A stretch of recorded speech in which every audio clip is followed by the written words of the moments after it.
নমস্কার বন্ধুরা, সবাইকে স্বাগত জানাই আমার চ্যানেলে। তো বন্ধুরা, আজ আমি চলে এসেছি এসবিআই এর ফর্ম ফিল আপ করতে গিয়ে যে সমস্যার মুখে মানুষকে পড়তে হচ্ছে সেই সমস্যাগুলি নিয়ে আজকে আমি কথা বলবো। তো এসবিআই পিওর কী করে ফর্ম ফিল আপ করতে হবে সেটির একটি সম্পূর্ণ ভিডিও আমি অলরেডি আপলোড করে দিয়েছি এবং সেই লিঙ্কটা আমি ডেসক্রিপশন বক্সে দিয়ে দেবো। তো বন্ধুরা, এই ভিডিওতে আমি আপনাদেরকে দেখাবো যে কি করে লাইভ আমরা প্রবলেমটা সমাধান করতে পারি এবং আমরা বেসিক্যালি কি এরার পাচ্ছি যার জন্য আমরা ফর্ম ফিল আপটাকে কমপ্লিট করতে পারছি না।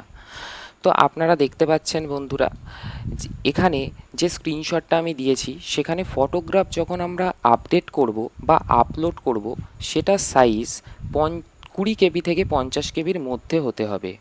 যখনই আমরা ফটোগ্রাফটা আপডেট করতে যাব সেটি যদি 50 কেবির বেশি হয় অথবা 20 কেবির কম হয় তাহলে ফটোটা নেবে না। এবং আমরা যখন সিগনেচার আপডেট করতে যাব তখন সিগনেচারটি 10 কেবি থেকে 20 কেবির মধ্যে হতে হবে। যদি তার বেশি বা কম হয় তাহলে সিগনেচারটা নেবে না। বন্ধুরা, আপনাদের জানিয়ে রাখি, যদি আপনাদের ছবি অলরেডি তুলে রাখা থাকে বা আপনি সিগনেচার করে সেই ছবিটা তুলেছেন কিন্তু কিছুতেই আপনারা এই কেবির মধ্যে আনতে পারছেন না, তাহলে আপনারা গুগলে সার্চ করতে পারেন ফটো রিসাইজ এবং সেখানে আপনারা যে সাইজটি প্রয়োজন সেই সাইজটি উল্লেখ করে দিলে আপনাকে এক্স্যাক্টলি সেই সাইজের মধ্যেই ছবি প্রোভাইড করা হবে এবং আপনি ডাউনলোড করতে পারবেন। তো এবার আমি আপনাদেরকে দেখাবো যে এসবিআই এর ওয়েবসাইটে গিয়ে আমি যখন ফর্ম ফিল আপ করছি তখন এই সমস্যাটা কিভাবে আমরা পাচ্ছি এবং কিভাবে সেটাকে সমাধান করব। এখন আমরা চলে এসেছি এসবিআই এর ওয়েবসাইটে। তো দেখুন বন্ধুরা, এখানে আমি অলরেডি ছবি আপলোড করার চেষ্টা করেছি এবং আমি এরার পেয়েছি যে আমাকে ছবিটা 20 কেবি থেকে 50 কেবির মধ্যে আপলোড করতে হবে এবং সিগনেচারের ক্ষেত্রেও সেম, আমাকে 10 কেবি থেকে 20 কেবির মধ্যে ছবি আপলোড করতে হবে। তো দেখুন, আমি যদি চুজ ফাইল করি, এখানে আমার দুটো ছবি রয়েছে, একটা রয়েছে 140 কেবি, একটা রয়েছে 30 কেবি। তো আমাদের সাইজ যেহেতু ছবির 20 থেকে 50 কেবির মধ্যে হওয়া উচিত, তো আমি যদি এই ছবিটা চুজ করি তাহলে কোনো রকম অসুবিধা নেই এবং ছবিটি আপলোড হয়ে যাবে এবং আমি কোনো এরার পাবো না। সেমভাবে আমি যদি চুজ ফাইলে সিগনেচারের জন্য ক্লিক করি এবং এখানে আপনি সিগনেচার দুটো দেখতে পাচ্ছেন, একটা 10 কেবির, একটা 18 কেবির। তো আমাদের এখানে দেখুন সাইজ বলা হয়েছে 10 কেবি থেকে 20 কেবির মধ্যে। তো আমি যদি এই ছবিটি সিলেক্ট করি তাহলে কিন্তু আমি কোনো এরার পাবো না। তো বন্ধুরা, আপনাদেরকে জানাতে চাইবো এই যে ছোট ছোট সমস্যাগুলো আপনারা যে ফেস করছেন সেটা খুব সহজেই সমাধান করা যায় এবং এরপরে আপনারা ভিডিওটি কন্টিনিউ করুন যাতে রেজিস্ট্রেশন এবং স্টেপ বাই স্টেপ কী করে ফর্ম ফিল আপটা করতে হবে সেটি আপনি দেখতে পাবেন। বন্ধুরা, লিঙ্কে ক্লিক করার সাথে সাথে আমরা চলে এসেছি এসবিআই এর পোর্টালে বা ওয়েবসাইটে, যেখানে প্রথমে আমাদের রেজিস্ট্রেশনটা করে ফেলতে হবে। তো আমি এখন ক্লিক করছি নিউ রেজিস্ট্রেশনের ওপর। এখানে আপনারা দেখতে পাচ্ছেন বেসিক কিছু ডিটেলস এখানে ফিল আপ করতে হবে, যেমন আপনার ফার্স্ট নেম, তারপরে আপনার ফার্স্ট নেমটা কনফার্ম করতে হবে। যেমন ধরুন আমি এখানে দিলাম সৌরভ। তো আপনাকে এখানে এই ফার্স্ট নেমটাকেই আবার কনফার্ম করতে হবে। যদি আপনার কোনো মিডল নেম থাকে আপনি এখানে মিডল নেম দেবেন, যদি না থাকে দেবার দরকার নেই। তারপরে আপনি আপনার লাস্ট নেম অথবা যেটিকে সার নেম বলা হয় সেটি এখানে দেবেন এবং সেটিকে কনফার্ম করবেন। এরপরে আপনার মোবাইল নাম্বারটি এখানে দেবেন এবং মোবাইল নাম্বারটাকে আবার কনফার্ম করতে হবে এবং অল্টারনেট যদি আপনার কাছে কোনো মোবাইল নাম্বার থাকে সেটিও এখানে দিয়ে দেবেন। এরপরে আপনাকে ইমেল আইডিটা এখানে দিতে হবে। মনে রাখবেন বন্ধুরা, এখানে @ দেওয়ার পরে যে ডোমেনটা রয়েছে সেটা আপনাকে সিলেক্ট করতে হবে। যেমন ধরুন ম্যাক্সিমাম ইমেল আইডি কিছু একটা হয়ে abcd@gmail.com। সুতরাং এইভাবে আপনাকে এটিকে ফিল আপ করতে হবে এবং ইমেল আইডিটাকে আবার কনফার্ম করতে হবে। কনফার্ম করার পর আপনাকে এই সিকিউরিটি কোডটি এখানে এন্টার করতে হবে। এন্টার করে আপনি যখন সেভ অ্যান্ড নেক্সট করবেন তখন আপনার একটি রেজিস্ট্রেশন নাম্বার এবং পাসওয়ার্ড আপনাকে প্রোভাইড করা হবে এবং যেটি দিয়ে আপনি এসবিআই পোর্টালে লগ ইন করে সেটিতে ফিল আপ করতে পারবেন। তো সেই স্টেপগুলোও আমরা দেখব। সাবমিট করার পরে আমাদের কাছে একটা রেজিস্ট্রেশন নাম্বার এবং একটি অটো জেনারেটেড পাসওয়ার্ড আমরা পাবো। সেই রেজিস্ট্রেশন নাম্বার এবং পাসওয়ার্ড দিয়ে তারপরে আপনাকে এই ক্যাপচা কোডটা এখানে ফিল আপ করতে হবে, করে জাস্ট আপনাকে সাবমিট করতে হবে। এখন আপনারা দেখতে পাচ্ছেন এটি হচ্ছে ফার্স্ট পেজ এখানে আমরা যে ইনিশিয়াল ডিটেলসগুলো দিয়েছিলাম সেই ডিটেলসগুলোই এখানে আমি দেখতে পাচ্ছি। মোবাইল নাম্বারটা যেমন কনফার্ম করেছিলাম, সমস্ত ইনফরমেশান এখানে আপনি দেখতে পাচ্ছেন। এরপরে আমি চলে যাব। তো এই পেজটাতে কিছুই করতে হবে না। তো আমরা চলে যাচ্ছি নেক্সট পেজে, যেটা হচ্ছে ফটো অ্যান্ড সিগনেচার। তো এই ফটো অ্যান্ড সিগনেচার এই পেজটাতে এসে আপনাকে টোটাল দুটো ছবি তুলতে হবে। প্রথম ছবিটা হচ্ছে আপনার একটি পাসপোর্ট সাইজ ছবি, যেটি আপনার কাছে অলরেডি যদি সিস্টেমে থাকে সেটিকে আপনাকে আপলোড করে দিতে হবে, এবং আপনার একটি লাইভ ইমেজ ক্যাপচার করা হবে। সেটি আপনি মোবাইলের মাধ্যমে, অথবা যদি আপনার ল্যাপটপ থাকে ল্যাপটপের ক্যামেরার মাধ্যমে, অথবা যদি আপনি কম্পিউটার থেকে করছেন তা সেখানে আপনার ক্যামেরা থাকতে হবে, যেখান থেকে আপনি লাইভ একটা ইমেজ ক্যাপচার করতে পারবেন। এবং অবশ্যই মনে রাখবেন বন্ধুরা, এখানে আপনাদেরকে এই কনফার্ম করতে হবে এবং তার সাথে সাথে সিগনেচারটাকেও অ্যাটাচ করতে হবে। সিগনেচার অ্যাটাচ করার পরে আবার সেটিকে কনফার্ম করতে হবে এবং নেক্সট আমরা ক্লিক করব। তাহলে আমরা নেক্সট পেজে চলে যাব। নেক্সট পেজে এসে প্রথমে আমরা দেখতে পাচ্ছি ক্যাটাগরি। আপনি যদি এসসি, এসটি, ওবিসি যে ক্যাটাগরিতে বিলং করেন সেটি সিলেক্ট করবেন। যেমন ধরুন যদি এসসি হয়, এসসি সিলেক্ট করবেন। এরপরে যদি সাবকাস্ট বলে কিছু থাকে সেটা এখানে মেনশন করতে হবে। মনে রাখবেন বন্ধুরা, যে সমস্ত ফিল্ডের পাশে আপনি এই স্টার বাটনটি দেখতে পাবেন বা এই স্টারটি দেখতে পাবেন, তার মানে বুঝতে পারবেন সেগুলো হচ্ছে ম্যান্ডেটারি ফিল্ড, সেগুলো আপনাকে ভরতেই হবে।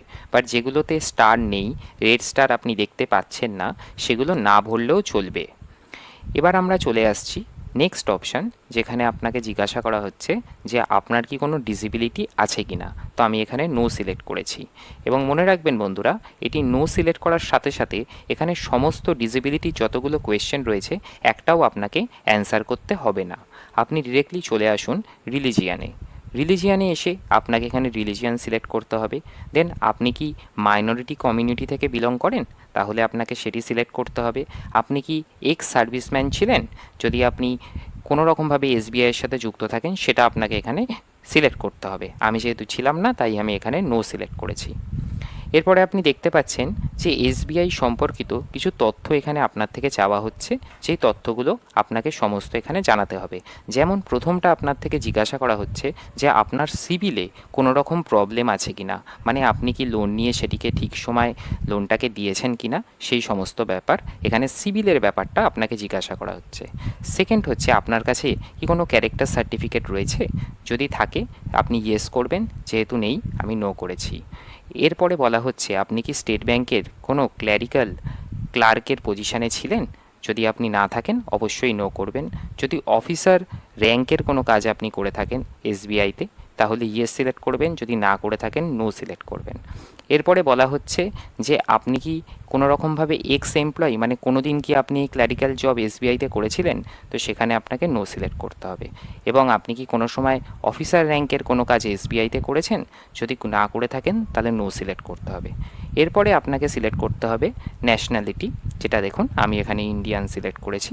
এরপর আপনার স্টেটের কোড, আপনি কোথা থেকে এক্সাম দেবেন সেই এক্সাম সেন্টারটা আপনাকে এখান থেকে সিলেক্ট করতে হবে। যেমন আমি সিলেক্ট করেছি কলকাতা। এরপর আপনাকে সিলেক্ট করতে হবে যে মেন এক্সামিনেশনটা আপনি কোথায় দিতে চান, সেটাও আমি ওয়েস্ট বেঙ্গলই সিলেক্ট করেছি, স্টেট কোড 45। এবং সেন্টার অফ এক্সামিনেশনও আমি সিলেক্ট করেছি কলকাতা। এখানে আইডি প্রুফ হিসেবে আমি দিচ্ছি প্যান কার্ড, যেটা আপনাকে দিতেই হবে। নয় আপনি আধার কার্ড দিন, নয় ভোটার কার্ড দিন, নয় প্যান কার্ড দিন। প্যান কার্ড দেওয়ার পরে এখানে আপনাকে প্যানের নাম্বারটা দিতে হবে। নেক্সট আপনি এখানে দেখতে পাচ্ছেন যে এই ওপেনিংয়ের ব্যাপারে আপনি কিভাবে জানতে পেরেছেন। তো আমি এখানে ধরুন নিউজ পেপার দিয়ে জানতে পেরেছি, তাই এখানে আমি নিউজ পেপার সিলেক্ট করেছি। নেক্সট আপনাকে কিছু পার্সোনাল ডিটেলস এখানে ভরতে হবে, যেমন আপনার ডেট অফ বার্থ কী ছিল, তারপরে হচ্ছে আপনার জেন্ডার কি, আপনার কি কোনো ভাই বা বোন আছে, আপনার ভাই বা বোন যদি থেকে থাকে সে ছেলে নাকি মেয়ে সেই হিসেবে আপনাকে এখানে সিলেক্ট করতে হবে। দেন আমরা চলে আসছি ম্যারিটাল স্ট্যাটাস, মানে আপনি কি আনম্যারিড নাকি ম্যারিড সেটা আপনাকে এখান থেকে সিলেক্ট করতে হবে। দেন আপনি এখানে বুঝতেই পারছেন আপনার বাবার নাম, আপনার বাবার মিডিল নাম, আপনার বাবার লাস্ট নেম। দেন মায়ের ফার্স্ট নেম, মায়ের মিডিল নেম, মায়ের লাস্ট নেম। আপনার যদি ওয়াইফ থাকে ওয়াইফের ফার্স্ট নেম, ওয়াইফের মিডিল নেম, ওয়াইফের লাস্ট নেম। এরপরে আপনার অ্যাড্রেস, আপনি আপনার অ্যাড্রেসটা এখানে পুরোটা ফিল আপ করবেন। আমি যেহেতু এক্সাম্পল হিসেবে দেখাচ্ছি, তাই জন্য আমি জাস্ট একটুখানি ফিল আপ করেছি। আপনার পুরো অ্যাড্রেসটি জানানোর পর এখানে ডিস্ট্রিক্ট সিলেক্ট করবেন, আপনার স্টেট সিলেক্ট করবেন এবং পিনকোডটি দেবেন। আপনার যদি কোরেসপন্ডেন্স অ্যাড্রেসটা সেম হয়, মানে ওপরে যে আপনি অ্যাড্রেসটা নিয়েছেন সেই অ্যাড্রেসটা যদি সেম থাকে, তাহলে আপনি জাস্ট এখানে ক্লিক করে দেবেন, সেম অ্যাড্রেসটা এখানেও নিয়ে নেবে। দেখুন এখানে অ্যামাউন্ট শো করছে 0। এরপরে আমরা সিলেক্ট করব সেভ অ্যান্ড নেক্সট। তো বন্ধুরা, নেক্সট পেজে আসার সাথে সাথে আমরা এখানে দেখতে পাচ্ছি যে আমাদের এডুকেশনাল কোয়ালিফিকেশান এখানে ইনপুট করতে হবে। যেমন এখানে প্রথম অপশানটা রয়েছে, আপনি কি অ্যাপিয়ার করছেন নাকি পাস করে গেছেন। তো আমি এখানে 12 অলরেডি পাস করে গেছি, তো আমি লিখেছি পাস্ট। দেন আমার স্ট্রিমটা কী ছিল, কমার্স। আমি কোন কলেজে পড়তাম সেই কলেজের নাম, কলেজটা কোথায় সেই জায়গার নাম, কবে পাস করেছি, কত নাম্বার পেয়েছি এবং তার গ্রেড কত। সেম আপনাকে এই জিনিসগুলোকে ভরতে হবে। ভরার পর আপনাকে যেটা করতে হবে সেটা হচ্ছে নিচে চলে আসতে হবে। নিচে এসে আপনাকে এখানে সিলেক্ট করতে হবে যে আপনি কোন কোন ল্যাঙ্গুয়েজ বলতে পারেন, লিখতে পারেন এবং বলতে পারেন। তো আমরা এখানে দেখতে পাচ্ছি যে আমি প্রথম ল্যাঙ্গুয়েজ দিয়েছি হিন্দি, সেকেন্ড দিয়েছি বেঙ্গলি এবং থার্ড দিয়েছি ইংলিশ। তো আপনিও যদি সব রকম ভাষা বলতে পারেন এবং লিখতে পারেন, সে অনুসারে আপনি অপশানগুলোকে সিলেক্ট করবেন, করে সেভ অ্যান্ড নেক্সট করবেন। তো নেক্সট পেজে এসে আমরা দেখতে পাচ্ছি আর একটা নতুন স্ক্রিন, যেখানে আপনি দেখতে পাচ্ছেন যে আগে আমি যেমন সিলেক্ট করেছিলাম আমি কী কী ভাষা বলতে পারি এবং কী কী ভাষা লিখতে পারি, সেই অনুসারে এই পেজটা শো করছে। এখানে ডিক্লারেশনটা অবশ্যই ভালো করে পড়ে নেবেন। এখানে প্রথমটাতে আপনাকে আই অ্যাগ্রিতে ক্লিক করতে হবে অথবা চেক মার্ক দিতে হবে, এবং দ্বিতীয়টি আপনাকে বলছে যে আপনি যে আইডি প্রুফটি বলেছেন সেই আইডি প্রুফের সাথে আপনার নামের কোনো চেঞ্জ নেই এবং আপনি সেই নামেই ফর্ম ফিল আপ করেছেন, তো এটিতেও চেক মার্ক করবেন। লাস্টেরটাতে চেক মার্ক করবেন না। কেন করবেন না তার কারণ হচ্ছে যে লাস্টেরটি হলো আপনি কি আপনার নাম চেঞ্জ করেছেন, যদি করে থাকেন তবেই একমাত্র এই অপশানটা আপনাকে সিলেক্ট করতে হবে। এরপরে আমরা ক্লিক করব কমপ্লিট এবং নেক্সট পেজে আমরা চলে যাব। নেক্সট পেজে এসে এখানে আপনাকে দুখানা ডকুমেন্ট আপলোড করতে হবে। সেগুলো কি কি? যেমন প্রথমটা হচ্ছে আপনার বাঁ হাতের বুড়ো আঙুলের একটি ছাপ। তো আপনার আঙুলে একটু কালি নেবেন, নিয়ে একটা সাদা কাগজের মধ্যে আঙুলটাকে চেপে ধরবেন, সেটির ছবি তুলবেন, তুলে এখানে আপনাকে আপলোড করতে হবে। এবং একটা হ্যান্ড রিটেন ডিক্লারেশন, যে আপনি এই চাকরিটি যে করতে চান অথবা আপনি এই চাকরিটার জন্য যে অ্যাপ্লাই করছেন সেই ব্যাপারে একটি সাদা কাগজে অল্প একটু লিখে সেটিরও ছবি তুলে আপনাকে এখানে আপলোড করতে হবে। এবং দেন আপনাকে নিচের যে সিকিউরিটি কোডটা রয়েছে সেই সিকিউরিটি কোডটা দিয়ে আপনাকে জাস্ট সেভ অ্যান্ড নেক্সট করতে হবে। এবং বন্ধুরা, আপনার অ্যাপ্লিকেশন সাবমিট হয়ে যাবে। কিছুক্ষণের মধ্যেই আপনার মোবাইল নাম্বারে এবং ইমেল অ্যাড্রেসের মধ্যে একটা নোটিফিকেশান লিঙ্ক আসবে এবং তার সাথে কিছু ইনফরমেশান আসবে যে আপনি আপনার রেজিস্ট্রেশনটি সাকসেসফুলি করে ফেলেছেন। আশা করছি বন্ধুরা এই সমস্ত ইনফরমেশানগুলি দিয়ে আপনাদের আমি কোনো রকমভাবে হেল্প করতে পেরেছি। যদি আপনাদের কোনো কোয়ারিজ থাকে, কোনো কোয়েশ্চেন থাকে, অবশ্যই কমেন্ট সেকশানে জানাবেন। আমি অবশ্যই উত্তর দেব এবং আপনি কোন জেলা থেকে বা কোন রাজ্য থেকে দেখছেন সেটাও অবশ্যই জানাবেন। ভিডিও শেষে জানাতে চাইব, যদি ভিডিওটি আপনার ভালো লেগে থাকে তাহলে অবশ্যই ভিডিওটিকে লাইক করে চ্যানেলটিকে সাবস্ক্রাইব করে নেবেন। দেরি করবেন না বন্ধুরা, তাড়াতাড়ি লাইক করুন, সাবস্ক্রাইব করুন, যাতে আমি আবার আপনাদের কাছে ফিরে আসতে পারি নতুন একটা ভিডিও নিয়ে, নতুন আপডেট নিয়ে। ভালো থাকবেন, ভালো রাখবেন। Thank you.